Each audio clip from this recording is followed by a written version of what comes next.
आज हम देखते हैं इसी चैप्टर का next part, weather climate and adaptation चल रहा है। 7th चैप्टर है 7th क्लास का। हिंदी मीडियम इंग्लिश मीडियम दोनों में है। बस क्या है कि मर्ज है, थोड़ा इधर थोड़ा उधर, मतलब जैसे इसमें ये पूरा चैप्टर है। ये पहले वेदर क्लाइमेट थोड़ा सा हिंदी मीडियम में दे रखा है, उसके बाद सॉइल जोड़ दिया गया, एडाप्टेशन जोड़ दिया गया है। तो सॉइल इसका अलग चैप्टर, उस पर हम बात करेंगे। सब आगे पीछे चलेगा। मतलब ये है कि सीखने की कोशिश कीजिए, दोनों किताबों से ही ख़त्म करेंगे। अलग अलग सबके लिए बताएंगे तो वही चीज़ बार बार रिपीट होगी। तो समय बचाने के लिए ये किया जा रहा है कि दोनों बुक साथ में चलती हैं। कुछ इसके पॉइंट अच्छे मिलते हैं, कुछ इसके मिलते हैं, दोनों मिक्स करके कंप्लीट किए जा रहे हैं। अब इसके आगे अगर हम बात करते हैं तो हम लोगों ने वेदर की बात कर ली थी। वेदर को कौन से, इसके क्या पैरामीटर्स होते हैं, कैसे ये इफेक्ट होता है, इस सब पे बात हो चुकी थी। अब अगर हम बात करते हैं क्लाइमेट की, तो क्लाइमेट के भी बता चुके हैं क्या होता है। अब लेकिन तो उसके बाद आता है कि क्लाइमेट तो हो गया, बट थोड़ा सा इसको और डीप में जाके समझते हैं स्ट्रक्चर के अकॉर्डिंग कि अर्थ की स्ट्रक्चर कैसी है, बनावट कैसी है। फिर उसके तो अगर हम अपने बुक में देखते हैं, ये अर्थ है। अर्थ को cold temperature, warm temperature, tropical, equator, tropical, उसके बाद वार्म टेम्परेचर, कोल्ड टेम्परेचर। ये बुक में ये हो गया फिगर। आप लोग बुक ले लें तो उससे आपको इजी होगा। तो इसमें दिखाया गया है कि इसका थोड़ा फिगर भी बना के बता दे रहा हूँ, ये भी किताबें ले लीजिए, इजी होगा। मान लीजिए अर्थ है, ये अर्थ हो गया, ये कोल्ड एरिया हो गया। मतलब यहाँ पे कोल्ड टेम्परेचर दिखाएगा क्योंकि पोल्स है। पोल्स में हमेशा ठंडक रहती है, सबको पता है। नीचे भी पोल है। ये इक्वेटर है। इक्वेटर मतलब जो मिडिल से जाती है, बिल्कुल भूमध्य रेखा हिंदी में बोला जाता है। उसके बाद वार्म टेम्परेचर, ये एरिया जो है वार्म टेम्परेचर होता है, मतलब थोड़ा सा गर्म होता है। वैसे इधर भी ये वार्म टेम्परेचर का है और ये कोल्ड टेम्परेचर। ये दोनों सेम है और ये दोनों सेम है। इक्वेटर हो गया, उष्ण कटिबंध, ट्रॉपिकल प्लेस हो गई ये उष्ण कटिबंध एरिया। और ये तो ये जो है बनावट है। अब the hot zone is the region around the equator which is heated by the direct rays of sun. इसका मतलब है कि जो हॉट जोन है, हॉट जोन जो होता है वो इक्वेटर के पास का क्षेत्र है जो कि गर्म बहुत होता है। रीज़न होता है क्योंकि यहाँ पे जो सनरेज होती है एकदम सीधी पड़ती है। जहाँ पे सनरेज सीधी पड़ती है तो सीधी बाद वहाँ का टेम्परेचर ज़्यादा होगा ही होगा। उसके बाद कोल्ड या फ्रिजिड जोन, ये कौन से होते हैं, नॉर्थ और south pole. Sliding rays of, जो कि सनरेज होती है इसमें स्लाइडिंग पड़ती है, सीधी नहीं पड़ती है, जिसकी वजह से यहाँ का टेम्परेचर बहुत कम होता है। उसके बाद ये temperature zone is the region between the toroid and the fringe zone. अब टोरॉइड जोन और फ्रिंज जोन जो हैं उसके बीच के इलाके को टेम्परेचर जोन बोलते हैं। टेम्परेचर जोन मतलब टोरॉइड जोन जो होता है वो हॉट जोन को ही बोला जाता है, और फ्रिजिड जोन जो होता है कोल्ड जोन को। मतलब कि हॉट जोन और फ्रिज जोन के बीच का जो एरिया है उसे टेम्परेचर जोन कहते हैं। The climate of India is warm and tropical by the large, but the mountains have much colder climate throughout the year. Generally, the temperature falls by 1 degree Celsius with every 300 feet rise above the sea level in the altitude. मतलब कि यहाँ बताया गया है कि India में गर्म जलवायु है, लेकिन जो माउंटेन्स हैं वहाँ का जो क्लाइमेट होता है ठंडा होता है। क्यों? क्योंकि माउंटेन्स के ऊपर जैसे जैसे हम ऊपर चढ़ते हैं तो यहाँ पे बताया गया है कि अप्रॉक्सीमेट 300 फीट समुद्र तल से, जब हम 300 फीट ऊपर हाइट पे जाते हैं, लगभग 1 डिग्री सेल्सियस जो होता है वो फॉल कर जाता है, फॉल्स हो जाता है, मतलब कम हो जाता है। और जैसे जैसे टेम्परेचर कम होता है वैसे वैसे ही ठंडक बढ़ती है। ये चीज़ दिमाग में बैठा लीजिएगा कि टेम्परेचर कम होने का मतलब है ठंडक इंक्रीज करेगी, कोल्डनेस बढ़ेगी। Another factor that determines the climate of the place is its proximity sea। तो इतना तो आपको समझ में आ गया कि ऊंचाई चढ़ने पे क्या होगा, हर जगह थोड़ा सा स्ट्रक्चर देख लिया गया। अभी हम आगे इसके बात करते हैं।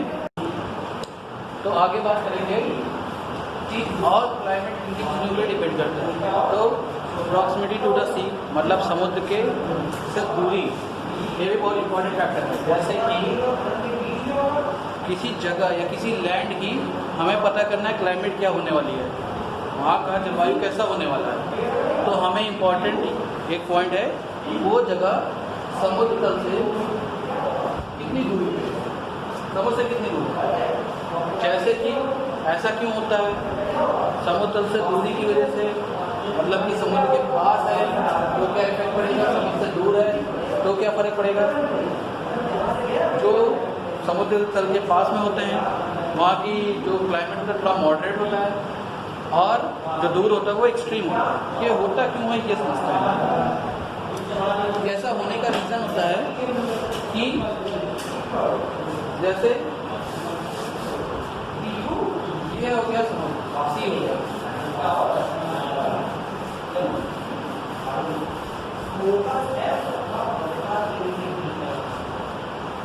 ये हो गया सी। अब सी में ये हो गई लैंड, ये पूरा लैंड ये हो गया। तो जो हीट होता है मतलब सन से रेज आ रही है ज़मीन में पड़ रही हैं, तो पानी भी इसका गर्म होगा और ज़मीन भी गर्म होगी। उसके बाद ये तो हो गया, जब ठंडा होगा तो ज़मीन भी ठंडी होगी और पानी भी ठंडा होगा। होता क्या है कि ये जो प्रोसेस होता है कि गर्म होने का और ठंडा होने का, ये ज़मीन में जल्दी होता है। वाटर होता है देर में गर्म होता है, देर में ठंडा होता है। तो ये जो टाइम डिफरेंस आ रहा है इसकी वजह से भी इफेक्ट पड़ता है क्लाइमेट में, वहाँ की क्लाइमेट कैसी है। इसके अलावा माउंटेन्स बता ही चुके हैं। इसमें जो नेक्स्ट पॉइंट दे रखा है रेनफॉल मतलब बारिश कितनी हो रही है, उस पर भी डिपेंड करता है कि कितनी बारिश हो रही है वहाँ के क्लाइमेट में। और इसके अलावा वहाँ का जो लैंड है उसका स्ट्रक्चर क्या है, मतलब प्लेन है जैसे अपना यूपी हो गया, यहाँ समतल इलाके ज़्यादा है, प्लेन है, माउंटेन है, वो भी इम्पोर्टेंट है क्योंकि माउंटेन जगह में वहाँ का क्लाइमेट अलग होता है। कैसे पता कर सकते हैं, अगर क्लाइमेट अलग ना होती तो वहाँ की खेती में अंतर क्यों होता है। जैसे यहाँ पर समतली इलाकों में चावल मतलब धान और गेहूँ उगाए जाते हैं, जबकि पहाड़ी इलाकों में टी चाय की खेती होती है।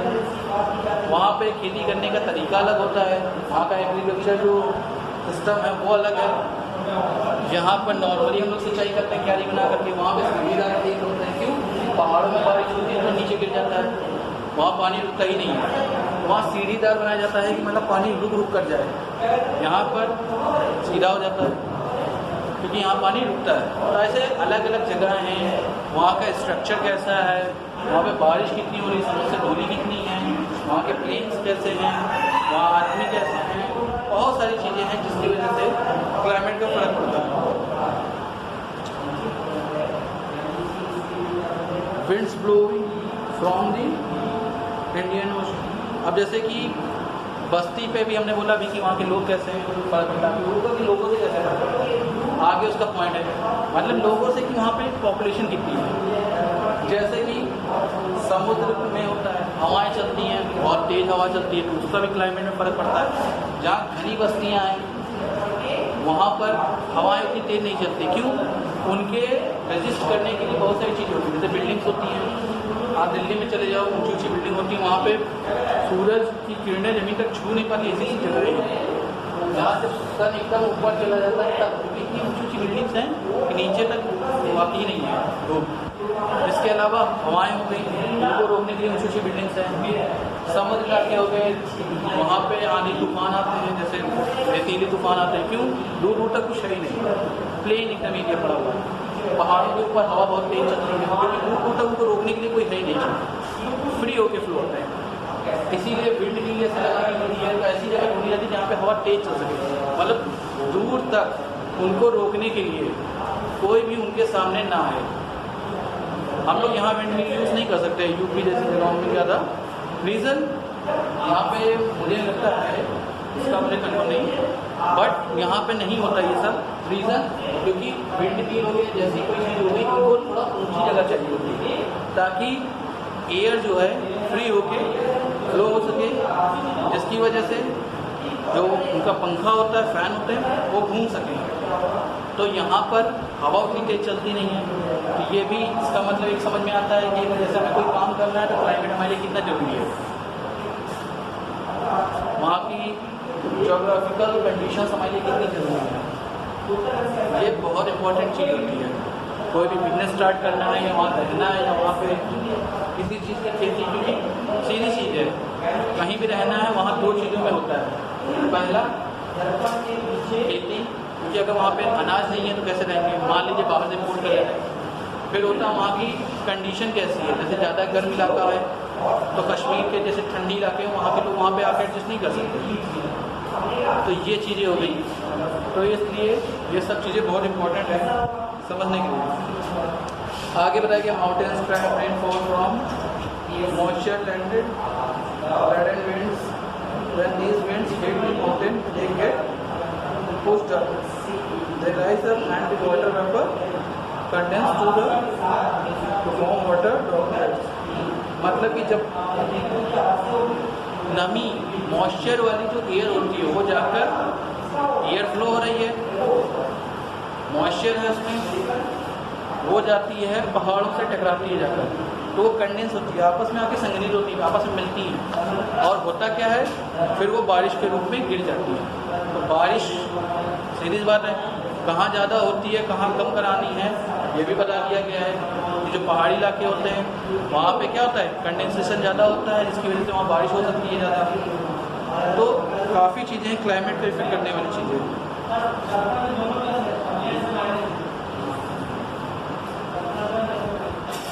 अब देखते हैं थोड़ा सा adaptation of animal to climate की। एडॉप्टेशन मतलब होता है अनुकूलन। अनुकूल कैसे हैं कोई भी जानवर कहीं रहने के अनुकूल कैसे है, सीधी सी बात है, जानवरों को छोड़िए इंसानों की भी बात करें तो इंसान ने अपने आप को इतना डेवलप कर लिया कि वो जाके कहीं एक जगह से दूसरी जगह रह लेता है, प्रॉब्लम होती है बट एडजस्ट कर लेता है, पर जानवरों में इतना नहीं है। फॉर एग्जांपल मान लीजिए कोई गर्म इलाके में, जैसे अहमदाबाद में गर्मी बहुत होती है, साउथ में बहुत गर्मी होती है, साउथ इंडिया, अगर साउथ का आदमी कश्मीर में जाके रहे उसको जुकाम ठंड बहुत लगेगी, बट अगर कुछ हद तक देखा जाए तो वो सर्वाइव कर सकता है रूम हीटर यूज़ करके, क्योंकि उसने साइंस का इतना डेवलपमेंट हो गया है कि वो वहाँ से कुछ ना कुछ इंस्ट्रूमेंट्स या कुछ गैजेट्स यूज़ करके अपने आप को उस कंडीशन के अडॉप्ट कर लेता है। बट जानवरों में ये चीज़ नहीं है, वो अपनी शरीर की बनावट के हिसाब से अनुकूलित करता है, जैसे उनकी शरीर की बनावट है। आप अगर पहाड़ों में जो वाइट टाइगर होते हैं जो माउंटेन्स में, उसमें पहाड़ों में पोल बियर्स होते हैं, उनको अगर यहाँ ला के छोड़ दिया जाए तो वो नहीं कर पाएंगे, क्योंकि उनकी जो खाल होती है बहुत मोटी होती है, वो ठंडक बर्दाश्त करने के लिए होती है। और यहाँ पे है गर्म इलाके, तो यहाँ के हिसाब से वो अनुकूल नहीं है कि वो यहाँ रह सकते। मतलब बेसिकली बात ये कह रहे हैं कि अनुकूलन होता क्या है। किताब है, किताब से तो आप लोग पढ़ ही लेंगे, पर हर चीज़ का मतलब क्या है वो समझा दे रहे हैं ताकि आप लोगों को दिक्कत ना आए। इसके अलावा जो यहाँ पे बताया गया है,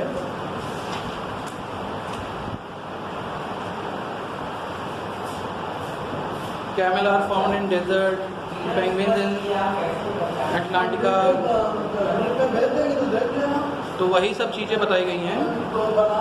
the climate in the desert in hot and dry, मतलब वही सब बातें बताई कि हर जगह की अलग अलग क्लाइमेट है, क्लाइमेट अलग अलग है अलग अलग प्लेस की।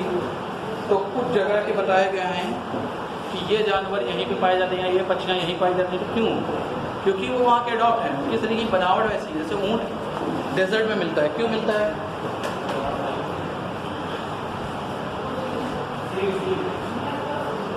बहुत सारे रीजन हैं। क्या है? कैमल जो है डेजर्ट में ही रहता है, उसके कई सारे रीजन हैं। क्या हैं समझते हैं? अगर हम देखें वहाँ ऊँटों का इस्तेमाल किया जाता सामान को एक जगह दूसरी जगह ले जाने में। घोड़े क्यों नहीं कर सकते या हाथी क्यों नहीं कर सकते? रीज़न है ऊँट लंबा होता है, बड़ा होता है, भारी होता है, लेकिन उसके पैर गद्देदार होते हैं। तो गद्दा होता है स्पंजी होता है, सस्पेंशन होता है, वो गद्देदार होता है। तो गद्दा देखेंगे कभी भी सॉफ्ट चीज़ कोई हो उसको दबाओ तो वो दब जाएगा, जिस हिसाब से जगह होगी शेप ले लेगा और हटाने के बाद फिर वापस अपने शेप में आ जाएगा। तो रेतीली जगह है तो उससे पैर ज़्यादा गड़ते नहीं हैं, उस जगह पे ज़्यादा प्रेशर नहीं रहता क्योंकि वो स्पंजी है, मुलायम है। उसके बाद उसका जो जुबान होती है वो ऐसी होती है कि कटीले चीज़ें खा लेते हैं, मुँह उनका उसकी आदत है, उनका स्ट्रक्चर जो बना है, जुबानों में कांटे नहीं छुपते, तो झाड़ी ये सब खा लेते हैं। तीसरा वो जैसे तूफान आए तो उनको आंखें बंद करते हैं, उनके जो ऊपर के ये लेयर होती है पलकें होती हैं, इनको बंद करने के बाद उन्हें साफ साफ दिखता है, ट्रांसपेरेंट होते हैं। तो तूफान आने के टाइम पे वो आंखें बंद करके भी रास्ता देख सकते हैं। लेकिन ये क्वालिटी हाथी के अंदर या फिर घोड़े के अंदर नहीं होती है, तो वो वहाँ पे सर्वाइव नहीं कर सकता। इसके अलावा सबसे इम्पोर्टेंट कैमल होता है, वो अपने कुबड़ों में जो होता है बहुत सारा पानी स्टोर कर सकता है, खाना पानी स्टोर कर लेता है, जिससे कि वो जब मिलता है तो बहुत सारा पी लेता है। उसके बाद जब उसके पानी नहीं मिलता है तो उसी को यूज़ करता रहता है। लेकिन यहाँ के जानवर जैसे घोड़े हो गए, हाथियों के में ये नहीं, जब प्यास लगेगी तब वो पिएंगे। हम मान लीजिए लंबे सफ़र में जाना जहाँ दूर तक पानी नहीं है, जहाँ उनको पानी मिला वहाँ उन्होंने अच्छे से पी लिया, उसके बाद ट्रेवल कर लेते हैं। लेकिन और जानवरों में क्वालिटी नहीं है, तो अगर रास्ते में उनको प्यास लगती है तो पानी कहाँ से आएगा? और अगर उनके पीने भर का पानी लेके चलेंगे तो ही इतना ज़्यादा हो जाएगा कि सामान कहाँ रखेंगे। ऐसी बहुत सारी चीज़ें हैं जो सोचनी पड़ती हैं। इस हिसाब से देखा जाए तो कैमल वहाँ के हिसाब से परफेक्ट है, और यहाँ के हिसाब से घोड़े सॉरी घोड़ों में भी इसी बात है कि घोड़े खराब है, घोड़ों में है पैर उनके मजबूत होते हैं। यहाँ पे रोड है, पैर उनके मजबूत होते हैं, तेज़ दौड़ सकते हैं, तेज़ चलते हैं, और सीधी सी बात है खाना कम खाते हैं, उनके हिसाब से तो कम ही होगा, और काम करने में ज़्यादा एफिशिएंट होते हैं। यहाँ के हिसाब से घोड़े ज़्यादा अच्छे हैं। अलग अलग जगह के हिसाब से अलग अलग जानवर वहाँ के लिए बेटर रहता है। ऐसे ही अगर पोल बियर की बात करें, पोल बियर के बारे में बता ही चुके हैं। तो सारे जानवर की बात करें, यहाँ तक कि किसी पर्टिकुलर एक जानवर की बात करें, उसकी अलग अलग स्पीसीज़ भी अलग अलग जगह रहने के ही काबिल होती हैं। जैसे कि अगर किसी स्पीसीज़ की बात करें, टाइगर हो गया, बेंगलोर में भी होता है, सॉरी बंगाल में होता है टाइगर, बंगाल टाइगर फेमस है। इसके अलावा ठंडे इलाकों में जो होते हैं टाइगर, वाइट टाइगर वो होते हैं। अब वाइट टाइगर जो है वो इधर नहीं रह सकते, चिड़ियाघर में लाए जा रहे हैं, तो उनको लाया जा रहा है, देखने को मिलते हैं, तो उनके लिए देखने की उस तरह की व्यवस्था भी की जाती है ताकि वो रह सके चिड़ियाघर में। बट ऐसे नॉर्मली अगर छोड़ दिया जाए तो शायद उतना वो सर्वाइव नहीं कर पाएंगे। तो ये सब चीज़ें होती हैं, इन सब चीज़ों को ध्यान देना पड़ता है। तो यहाँ अडाप्टेशन की बात करने का मतलब ये है कि हमने सही से कोशिश की है कि ज़्यादा ज़्यादा आपको समझा दें। अब अगर इसमें देखें adaptation in animal in polar region, तो पोलर रीजन में वही चीज़ है, animals living in polar region are usually white और light coloured, it make them not easy visible in the snowy background and protect them from their predators. It also help them to catch their prey. मतलब कि जो animals polar region में रहते हैं वो अक्सर white colour के होते हैं, लाइट कलर के होते हैं, मतलब वाइट होंगे या लाइट कलर के होंगे, जो कि उनको मदद करता है स्नोई बैकग्राउंड में देखने के, शिकार करने में भी हेल्प करता है।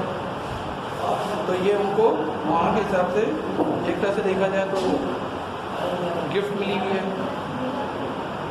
एडाप्टेशन इन पोलर बियर, यहाँ पोलर बियर के लिए बताया गया है।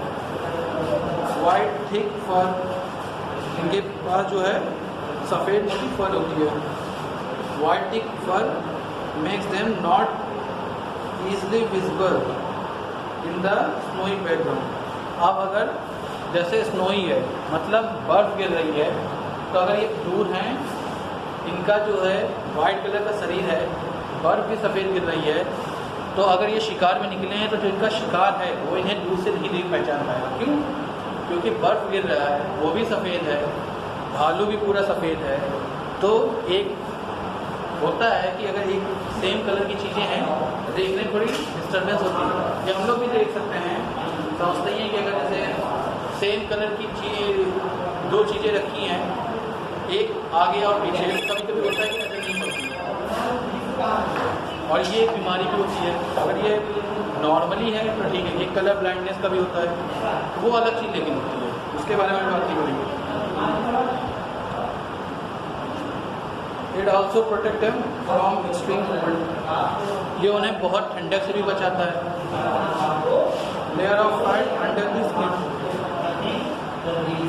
लेयर ऑफ फैट मतलब बहुत सारी लेयर होती हैं, फैट चर्बी की लेयर्स होती हैं जो कि स्किन के अंदर होती हैं। The layer of fat under the skin provides additional insulation and protect them from cold. वाला ये जो फैट की लेयर होती हैं, इसे कोल्डनेस से बचाती हैं। स्ट्रॉन्ग सेंस ऑफ स्मेल, इनके स्ट्रॉन्ग मतलब सूंघने की क्षमता बहुत ज़्यादा होती है। Wide and large form having clove, मतलब कि पंजे जो होते हैं इनके बहुत बड़े होते हैं। उसके क्या हेल्प होते हैं? स्विमिंग, तैरने में, डिगिंग द स्नो, बर्फ खोदने में, सेल्फ डिफेंस, अपने आप को बचाने में, वॉकिंग ऑन द स्नो, बर्फ में चलने में, होल्डिंग द प्रे, और शिकार पकड़ने में मदद करते हैं। मतलब कुल मिला के दिखाया गया है कि जो भालू की बनावट है वो बिल्कुल वैसी है कि वो पोल में रह सकता है। अगर वो पोल में नहीं रहता, कहीं और रहता है, तो उसको बहुत प्रॉब्लम होती है।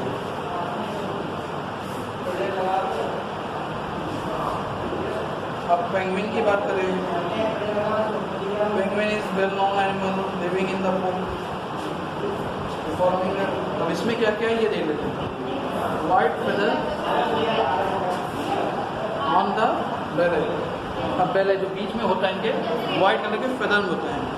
White feather on the belly merge well with the snowy background, this protect penguin from their predators.